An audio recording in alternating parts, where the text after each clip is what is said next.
After a day of intensive talks, rail workers will get to vote on a pay offer, but their union doesn't want them to accept it. The RMT union today has decided to put a new offer from Network Rail to members in an electronic referendum with a recommendation to reject the proposals from Network Rail. Also put further strike action that will take place, and all members will be instructed not to book on from 1800 hours on December the 24th until 6 o'clock in the morning on December the 27th. What do you think the travelling public would vote if you offered them the chance, given the Christmas disruption? The train operating companies will be indemnified for all of their losses. So my members will lose money, a lot of money, as you've set out. The public will lose the convenience of having a train service. The businesses around here and all around London and all over the country will lose money, undoubtedly. The only people that won't lose money are the train operating companies. The electronic vote by RMT members will close on Monday. Too late to prevent disruption to services from strike action already planned for the following 2 days, even if they accept the pay offer.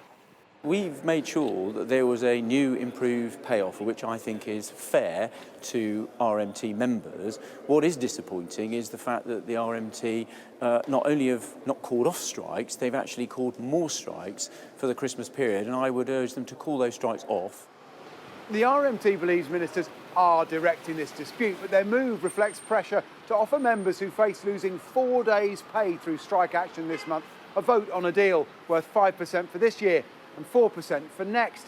A second offer from train operators has been rejected out of hand, however. While talks continue, resolution looks a long way off. Additional strikes for 3 days from Christmas Eve will only add to disruption. I think it's kind of a bit of a pain as a customer, but also we should be paying people what they deserve to be paid. Well, I'm supposed to be visiting him on the 26th, so the trains aren't running, I don't know what I'm going to do. It's particularly difficult for me because I don't drive, but I can appreciate it must be quite difficult for those staff as well. They're sacrificing something themselves. The RMT's move came as staff at Green King walked out in their own dispute over pay, an example of organised labour in a brewery that could blow the froth of Christmas celebrations. Their wages have not kept pace with the cost of living or inflation because they've lost this 21% in real terms over such a long period of time. You know, that they're living, you know, on the breadline, basically. What do you want? When do we want it? Now! Nurses will strike this month too, and teachers may follow in the new year.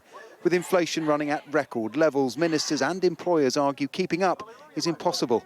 For workers, it's proving the last straw. Paul Kelso, Sky News.